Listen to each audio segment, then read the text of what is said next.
Price lord. ಕರ್ತನ ಪರಿಶುದ್ಧವಾದ ನಾಮಕ್ಕೆ ಸ್ತೋತ್ರವಾಗಲಿ. ನಾವು ದೇವರ ವಾಕ್ಯವನ್ನು ಧ್ಯಾನ ಮಾಡುವುದಕ್ಕಿಂತ ಮೊದಲು ಪ್ರಾರ್ಥನೆ ಮಾಡಿಕೊಳ್ಳುವ. ಕರ್ತನೆ, ನಿಮಗೆ ವಂದನೆ. ನಿಮ್ಮ ನಾಮವನ್ನು ಸ್ತುತಿಸ್ತೇವೆ, ನಿಮ್ಮ ನಾಮವನ್ನು ಕೊಂಡಾಡ್ತೇವೆ ಸ್ವಾಮಿ. ದೇವಾದಿ ದೇವನೇ, ರಾಜಾದಿ ರಾಜನೇ, ನಿಮಗೆ ಸ್ತೋತ್ರ. ಕರ್ತನೆ, ನೀನು ನಮ್ಮ ಸಂಗಡ ಮಾತನಾಡಿರಿ ಸ್ವಾಮಿ. ಕರ್ತನೆ, ನಿನ್ನ ಜೀವವುಳ್ಳ ಮಾತುಗಳಿಂದ ಸ್ವಾಮಿ ನಮ್ಮ ಸಂಗಡ ಮಾತನಾಡಬೇಕಾಗಿ ನಾವು ಕೇಳಿಕೊಳ್ತೇವೆ. ನೀನು ನಾವು ಮಧ್ಯದಲ್ಲಿ ಚಲಿಸುವುದಕ್ಕೋಸ್ಕರ ಸ್ತೋತ್ರ. ಯೇಸುವಿನ ನಾಮದಲ್ಲಿ ಪ್ರಾರ್ಥಿಸ್ತೇವೆ ಸ್ವರ್ಗೀಯ ತಂದೆಯೇ, ಆಮೇನ್ ಆಮೇನ್. ಪ್ರಿಯರೇ, ಈ ಒಂದು ಸಮಯದಲ್ಲಿ ದೇವರ ವಾಕ್ಯವನ್ನು ನಾವು ಧ್ಯಾನ ಮಾಡೋದಕ್ಕೆ ನಾವು ಹೋಗುವ. ಈ ದಿವಸ ನಾವು ಧ್ಯಾನ ಮಾಡುವಂಥ ವಾಕ್ಯದ ಭಾಗ ಮಂಜೂಷದ ಮಹಿಮೆ. ಮಂಜೂಷದಲ್ಲಿ ದೇವರು ತನ್ನ ಮಹಿಮೆಯನ್ನು ಆತನು ತೋರ್ಪಡಿಸಿದ ದೇವರಾಗಿದ್ದಾನೆ ಮತ್ತು ಮಂಜೂಷದ ಮೂಲಕವಾಗಿ ದೇವರು ಅತಿಶಯವಾದ ಕಾರ್ಯಗಳನ್ನು ಹಳೆಯ ಒಡಂಬಡಿಕೆಯ ಕಾಲದಲ್ಲಿ ದೇವರು ಮಾಡಿದ ದೇವರಾಗಿದ್ದಾರೆ. ಮಂಜೂಷದ ಮೂಲಕವಾಗಿ ಮೇಘಸ್ತಂಭವಾಗಿ ಅಗ್ನಿಸ್ತಂಭವಾಗಿ ಚಲಿಸಿದರು. ಮಂಜೂಷದ ಮೂಲಕವಾಗಿ ಆತನು ಯೋರ್ದಾನ್ ಹೊಳೆಯನ್ನು ವಿಭಾಗ ಮಾಡಿದರು ಮತ್ತು ಮಂಜೂಷವನ್ನು ಎಲ್ಲಿ ಎಲ್ಲ ಯುದ್ಧಗಳಾಗುವಂಥ ಸಮಯದಲ್ಲಿ ತೆಗೆದುಕೊಂಡು ಹೋದರೂ ಅಲ್ಲಿ ಎಲ್ಲ ದೇವರು ತನ್ನ ಶಕ್ತಿಯನ್ನು ತೋರ್ಪಡಿಸಿ ಇಸ್ರಾಯೇಲರಿಗೆ ಜಯವನ್ನು ಕೊಟ್ಟ ದೇವರಾಗಿದ್ದಾನೆ. ಅದೇ ದೇವರು ನಮ್ಮ ದೇವರು ಆಗಿದ್ದಾನೆ. ಪ್ರಿಯರೇ, ಈ ಒಂದು ಸಮಯದಲ್ಲಿ ದೇವರ ವಾಕ್ಯದ ಆಧಾರದ ಮೇರೆಗೆ ಮಂಜೂಷದ ಮೂಲಕವಾಗಿ ದೇವರು ಹೇಗೆ ಎಲ್ಲ ಚಲಿಸಿದರು ಎಂಬುದಾಗಿ ನಾವು ಧ್ಯಾನಿಸುವ. ಈ ದಿವಸ ನಮ್ಮ ವಾಕ್ಯ ಧ್ಯಾನಕ್ಕೋಸ್ಕರ ನಾವು ತೆಗೆದುಕೊಳ್ಳುವ ವಾಕ್ಯ ಭಾಗ ವಿಮೋಚನಾ ಕಾಂಡ 25ನೇ ಅಧ್ಯಾಯ 8ರಿಂದ 10ನೇ ವಚನವನ್ನು ಓದಿಕೊಳ್ಳುವ. ನಾನು ಅವರ ಮಧ್ಯದಲ್ಲಿ ವಾಸಿಸುವುದಕ್ಕೆ ನನಗೆ ಒಂದು ದೇವಸ್ಥಾನವನ್ನು ಕಟ್ಟಿಸಬೇಕು. ನಾನು ನಿನಗೆ ತೋರಿಸುವ ಮಾದರಿಯ ಪ್ರಕಾರವೇ ಗೂಡಾರವನ್ನು ಅದರಲ್ಲಿರುವ ಎಲ್ಲ ಸಾಮಾನುಗಳನ್ನು ಮಾಡಿಸಬೇಕು. ನೀನು ಜಾಲಿ ಮರದಿಂದ ಒಂದು ಮಂಜೂಷವನ್ನು ಮಾಡಿಸಬೇಕು ಎಂಬುದಾಗಿ ಸತ್ಯವೇದದಲ್ಲಿ ನಾವು ನೋಡುವವರಾಗಿದ್ದೇವೆ. ಇಲ್ಲಿ ದೇವರು ಮೋಶೆಗೆ ಆತನು ಹೇಳುತ್ತಾ ಇದ್ದಾರೆ. ದೇವರು ತಾನೇ ಐಗುಪ್ತ ದೇಶದಿಂದ ಕಾನಾನ್ ದೇಶಕ್ಕೆ ಇಸ್ರಾಯೇಲರನ್ನು ನಡೆಸಿಕೊಂಡು ಹೋಗುತ್ತಿರುವಂಥ ಸಮಯದಲ್ಲಿ ದೇವರು ತನ್ನ ಪರಾಕ್ರಮದೊಂದಿಗೆ ತನ್ನ ಮಹಿಮೆಯೊಂದಿಗೆ ಅವರು ದಾಸವಾಗಿದ್ದಂಥ ಐಗುಪ್ತ ದೇಶದೊಳಗಿಂದ ದೇವರು ಇಸ್ರಾಯೇಲರನ್ನು ಹೊರಗೆ ತಂದರು. ದೇವರು ಇಸ್ರಾಯೇಲರನ್ನು ಹೊರಗೆ ತಂದು ಅವರನ್ನು ನಡೆಸಿಕೊಂಡು ಹೋಗುತ್ತಿರುವಂಥ ಸಮಯದಲ್ಲಿ ದೇವರು ಮೋಶೆಗೆ ಈ ರೀತಿಯಾಗಿ ಹೇಳ್ತಾ ಇದ್ದಾರೆ. ಮೋಶೆ, ನನಗೆ ನೀನೊಂದು ಗೂಡಾರವನ್ನು ಮಾಡಿಸಬೇಕು, ಒಂದು ದೇವದರ್ಶನ ಗೂಡಾರವನ್ನು ಮಾಡಿಸಬೇಕು ಎಂಬುದಾಗಿ ದೇವರು ಮೋಶೆಗೆ ಹೇಳುತ್ತಾ ಇದ್ದಾರೆ. ಅಷ್ಟೇ ಅಲ್ಲದೆ ದೇವರು ಮೋಶೆಗೆ ಹೇಳುತ್ತಾ ಇದ್ದಾರೆ, ನೀನು ಒಂದು ಮಂಜೂಷವನ್ನು ಮಾಡಿಸಬೇಕು ಎಂಬುದಾಗಿ ದೇವರು ಮೋಶೆಗೆ ಹೇಳುತ್ತಾ ಇದ್ದಾರೆ. ಅದನ್ನು ಕೇಳಿದಂಥ ಮೋಶೆ ಆತನು ಮಂಜೂಷವನ್ನು ಮಾಡಿಸುವುದಕ್ಕೋಸ್ಕರ ಸಿದ್ಧತೆಯನ್ನು ಮಾಡಿಕೊಳ್ಳುತ್ತಾ ಇದ್ದಾನೆ. ಸಿದ್ಧತೆಯನ್ನು ಮಾಡಿಕೊಂಡು ಅದಕ್ಕೆ ಬೇಕಾದಂಥ ಬೆಳ್ಳಿ, ಬಂಗಾರ ಮತ್ತು ಎಲ್ಲ ಅನೇಕ ವಸ್ತುಗಳನ್ನು ತೆಗೆದುಕೊಂಡು ಆ ಒಂದು ಮಂಜೂಷವನ್ನು ಮಾಡುತ್ತಾ ಇದ್ದಾನೆ. ಆ ಮಂಜೂಷವನ್ನು ಮಾಡುವಾಗ ಅವನು ಮಾಡಿದಂಥ ಕಾರ್ಯಗಳನ್ನು ನಾವು ನೋಡಬಹುದು. ಮಂಜೂಷವನ್ನು ಮಾಡುವುದಕ್ಕೆ ದೇವರು ತಾನೇ ವಿಶೇಷವಾದ ಜ್ಞಾನವನ್ನು ಅನೇಕರಿಗೆ ಕೊಟ್ಟರು. ಅವರು ಜ್ಞಾನವನ್ನು ಹೊಂದಿದವರು ಬಂದು ಮೋಶೆಯ ಬಳಿಯಲ್ಲಿ ಬಂದು ಅವರು ಮಂಜೂಷವನ್ನು ಮಾಡಿದರು. ಅದೇ ರೀತಿಯಾಗಿ ವಿಮೋಚನಾ ಕಾಂಡ 40ನೇ ಅಧ್ಯಾಯದ 33ರಿಂದ 38ನೇ ವಚನದಲ್ಲಿ ಕೆಲವು ಭಾಗಗಳನ್ನು ಓದಿಕೊಳ್ಳುವ. ಗೂಡಾರಕ್ಕೂ ಯಜ್ಞವೇದಿಗೂ ಸುತ್ತಲೂ ಅಂಗಳದ ಆವರಣವನ್ನು ಎತ್ತಿ ನಿಲ್ಲಿಸಿ ಅಂಗಳದ ಬಾಗಿಲಿಗೆ ಪರದೆಯನ್ನು ಹಾಕಿದನು. ಹೀಗೆ ಮೋಶೆ ಆ ಕೆಲಸವನ್ನೆಲ್ಲ ಮುಗಿಸಿದನು ಎಂಬುದಾಗಿ ದೇವರ ವಾಕ್ಯದಲ್ಲಿ ನಾವು ನೋಡುವವರಾಗಿದ್ದೇವೆ. ಪ್ರಿಯರೇ, ಇಲ್ಲಿ ದೇವರ ವಾಕ್ಯದ ನೋಡುತ್ತೇವೆ. ಈ ಒಂದು 40ನೇ ಅಧ್ಯಾಯದ 33ನೇ ವಚನದಲ್ಲಿ ದೇವರ ಮಂಜೂಷವನ್ನು ಮಾಡುವಂಥ ಒಂದು ಕೆಲಸ ಮುಗಿಯುತ್ತದೆ. ಅವನು ದೇವರ ಗೂಡಾರವನ್ನು ಎತ್ತಿ ನಿಲ್ಲಿಸ್ತಾನೆ. ಎತ್ತಿ ನಿಲ್ಲಿಸಿದಂಥ ಸಮಯದಲ್ಲಿ 34 ಮತ್ತು 35ನೇ ವಚನ ಈ ರೀತಿಯಾಗಿ ಹೇಳುತ್ತದೆ. ಆಗ ಮೇಘವು ದೇವದರ್ಶನದ ಗೂಡಾರವನ್ನು ಮುಚ್ಚಿತು, ಯೆಹೋವನ ತೇಜಸ್ಸು ಗೂಡಾರವನ್ನು ತುಂಬಿತು. ಮೇಘವು ದೇವದರ್ಶನದ ಗೂಡಾರದ ಮೇಲೆ ನೆಲೆಯಾಗಿರುವುದರಿಂದಲೂ ಯೆಹೋವನ ತೇಜಸ್ಸು ಗೂಡಾರದೊಳಗೆ ತುಂಬಿರುವುದರಿಂದಲೂ ಮೋಶೆ ಗೂಡಾರದಲ್ಲಿ ಹೋಗಲಾರದೆ ಇದ್ದನು ಎಂಬುದಾಗಿ ಸತ್ಯವೇದದಲ್ಲಿ ನೋಡುವವರಾಗಿದ್ದೇವೆ. ಯಾವಾಗ ಮೋಶೆ ದೇವದರ್ಶನ ಗೂಡಾರವನ್ನು ಎತ್ತಿ ನಿಲ್ಲಿಸಿ ಮಂಜೂಷವನ್ನು ಅದರೊಳಗೆ ಇಟ್ಟರು, ಅನಂತರದಲ್ಲಿ ದೇವರು ತನ್ನ ಒಂದು ತೇಜಸ್ಸನ್ನು, ತನ್ನ ಒಂದು ಮಹಿಮೆಯನ್ನು ಮಂಜೂಷದ ಮೇಲೆ ಬರಮಾಡಿದರು.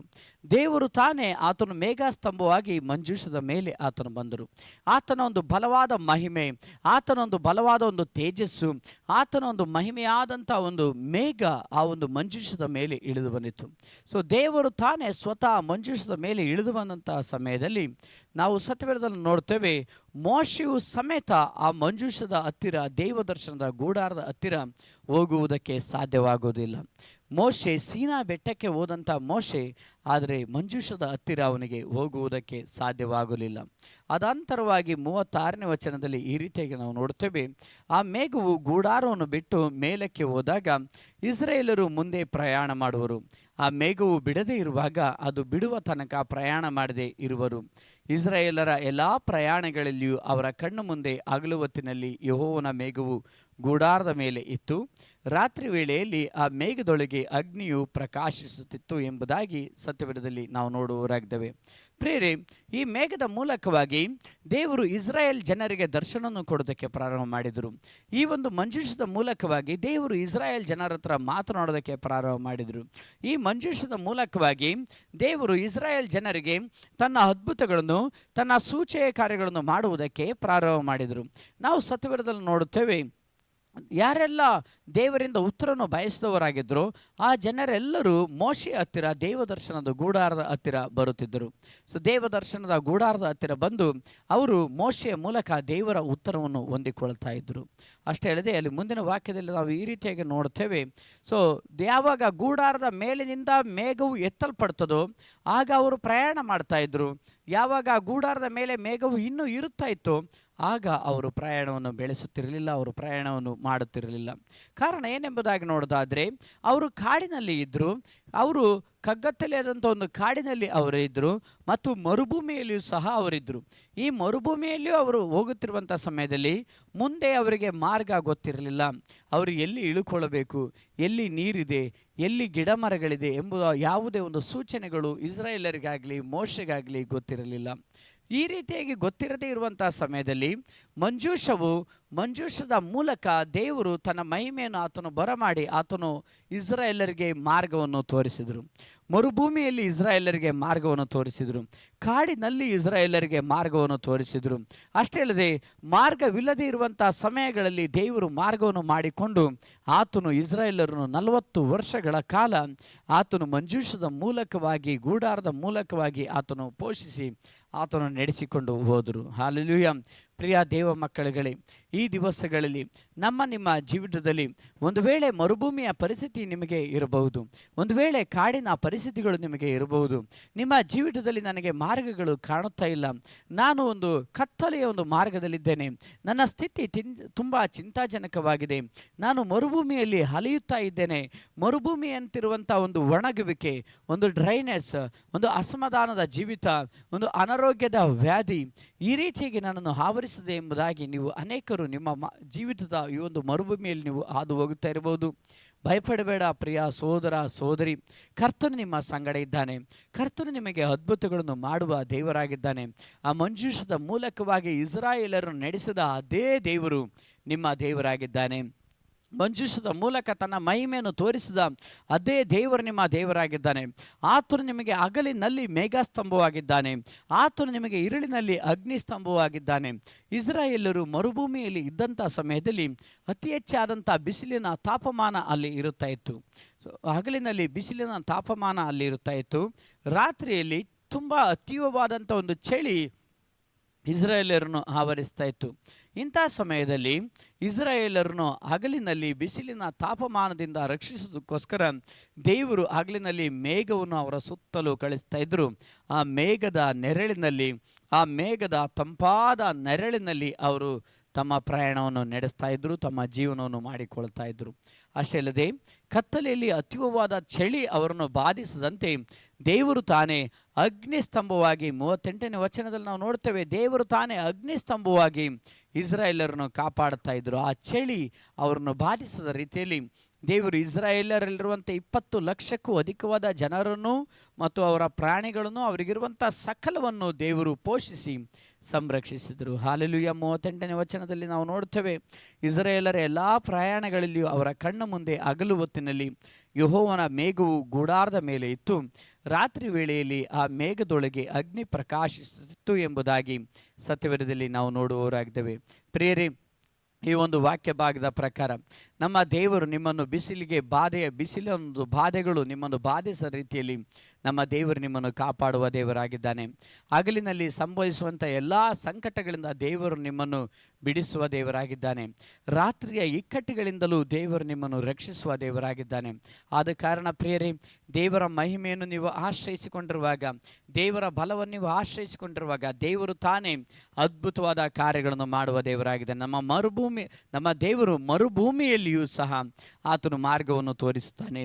ನಿಮ್ಮ ಮರುಭೂಮಿಯಲ್ಲಿಯೂ, ನಿಮ್ಮ ಕಾಡಿನ ಪರಿಸ್ಥಿತಿಯಲ್ಲಿಯೂ, ನಿಮ್ಮ ಇಕ್ಕಟ್ಟಿನ ಪರಿಸ್ಥಿತಿಯಲ್ಲಿಯೂ, ನಿಮ್ಮ ಕಷ್ಟಗಳ ಪರಿಸ್ಥಿತಿಯಲ್ಲಿಯೂ ದೇವರು ಮಾರ್ಗ ತೋರಿಸುವ ದೇವರಾಗಿದ್ದಾನೆ. ಹಲ್ಲೆಲೂಯಾ. ಅದೇ ರೀತಿಯಾಗಿ ಎರಡನೇ ಒಂದು ಭಾಗವನ್ನು ನಾವು ನೋಡಿಕೊಳ್ಳುವ ಯೆಹೋಶುವನು 3ನೇ ಅಧ್ಯಾಯ ಅದರ 14 ಮತ್ತು 15ನೇ ವಚನವನ್ನು ನಾವು ಓದಿಕೊಳ್ಳುವ. ಜನರು ಯೊರ್ದಾನ್ ಹೊಳೆಯನ್ನು ದಾಟುವುದಕ್ಕೋಸ್ಕರ ತಮ್ಮ ಡೇರೆಗಳನ್ನು ಕಿತ್ತುಕೊಂಡು ಹೊರಟರು. ಒಡಂಬಡಿಕೆಯ ಮಂಜೂಷವನ್ನು ಹೊತ್ತ ಯಾಜಕರು ಅವರ ಮುಂದೆ ಇದ್ದರು. ಮಂಜೂಷವನ್ನು ಹೊತ್ತ ಯಾಜಕರು ಯೊರ್ದಾನಿಗೆ ಬಂದು ನೀರಿನಲ್ಲಿ ತಮ್ಮ ಕಾಲುಗಳನ್ನು ಅದ್ದುತ್ತಲೇ ಸುಗ್ಗಿ ಕಾಲದಲ್ಲೆಲ್ಲ ದಡಮೀರಿ ಹರಿಯುವ ಯೊರ್ದಾನ್ ಹೊಳೆಯ ನೀರು ನಿಂತು ಹೋಯಿತು. ಮೇಲಣಿಂದ ಬರುವ ನೀರು ಬಹು ದೂರದಲ್ಲಿದ್ದ ಚಾರೆತಾನಿನ ಹತ್ತಿರವಿರುವ ಆದಾಮ್ ಊರಿನ ತನಕ ರಾಶಿಯಾಗಿ ನಿಂತುಕೊಂಡಿತು. ಕೆಳಗಣ ನೀರು ಅರಬ ತಗ್ಗಿನಲ್ಲಿರುವ ಲವಣ ಸಮುದ್ರಕ್ಕೆ ಹರಿದು ಹೋಯಿತು. ಜನರು ಯೆರಿಕೋವಿನ ಎದುರಿನಲ್ಲಿ ಹೊಳೆ ದಾಟಿದರು. ಹಲ್ಲೆಲೂಯಾ. ಇಲ್ಲಿ ಸತ್ಯವೇದದಲ್ಲಿ ನಾವು ನೋಡುತ್ತೇವೆ ಪ್ರಿಯರೇ, ಎರಡನೇದಾಗಿ ಇಸ್ರಾಯೇಲರು ಯೊರ್ದಾನ್ ಹೊಳೆಯನ್ನು ದಾಟಬೇಕಾದ ಪರಿಸ್ಥಿತಿ ಬಂದಿದೆ. ನಾವು ಸತ್ಯವೇದವನ್ನು ನೋಡ್ತೇವೆ, ಅವರು ದೇವರಿಂದ ಹೊಂದಬೇಕಾದ ವಾಗ್ದಾನದ ಒಂದು ಸ್ಥಳ ಬಂದಿದೆ. ಆ ವಾಗ್ದಾನದ ಸ್ಥಳಕ್ಕೆ ಅಡ್ಡವಾಗಿ ಇರುವಂಥದ್ದು ಯೊರ್ದಾನ್ ಹೊಳೆ. ಯೊರ್ದಾನ್ ಹೊಳೆ ಅವರಿಗೆ ವಿರುದ್ಧವಾಗಿ ಅಡ್ಡವಾಗಿದೆ. ಅದು ಯಾವ ರೀತಿಯಾಗಿ ಇದೆ ಎಂಬುದಾಗಿ ನೋಡೋದಾದರೆ, ಅದು ಸುಗ್ಗಿಯ ಕಾಲದಲ್ಲಿ ದಡ ಮೀರಿ ಪ್ರವಾಹದ ರೀತಿಯಲ್ಲಿ ಯೊರ್ದಾನ್ ಹೊಳೆ ಹರಿಯುತ್ತಾ ಇತ್ತು. ದಡ ಮೀರಿ ಹರಿಯುತ್ತಿದ್ದಂಥ ಈ ಯೊರ್ದಾನ್ ಹೊಳೆಯನ್ನು ದೇವರು ಯೆಹೋಶುವನಿಗೊಂದು ಮಾರ್ಗದರ್ಶನವನ್ನು ಕೊಟ್ಟು ಆತನು ಅವರಿಗೆ ಹೇಳಿದರು, ನಾನು ನಿನಗೆ ಕೇಳುವಂಥ ಒಂದು ಮಾರ್ಗದರ್ಶನದ ಪ್ರಕಾರ ನೀನು ಮಾಡು ಎಂಬುದಾಗಿ ದೇವರು ಹೇಳಿ, ಯಾಜಕರು ಮಂಜೂಷವನ್ನು ಹೊತ್ತುಕೊಂಡಂಥ ಯಾಜಕರು ಯೊರ್ದಾನ್ ಹೊಳೆಯಲ್ಲಿ ಕಾಲನ್ನು ಇಡುತ್ತಿರುವಾಗಲೇ, ಕಾಲನ್ನು ಅದ್ದುತ್ತಿರುವಾಗಲೇ ಯೊರ್ದಾನ್ ಹೊಳೆ ವಿಭಾಗ ಆಗುತ್ತದೆ, ಯೊರ್ದಾನ್ ಹೊಳೆ ಭಾಗವಾಗುತ್ತದೆ, ಅದು ಒಣಗಿದ ನೆಲವಾಗುತ್ತದೆ, ಅದರಲ್ಲಿ ನೀವು ದಾಟಬಹುದು ಎಂಬುದಾಗಿ ದೇವರು ತಾನೇ ಯೆಹೋಶುವನಿಗೆ ಮಾಹಿತಿಯನ್ನು ಕೊಟ್ಟಿದ್ದರು.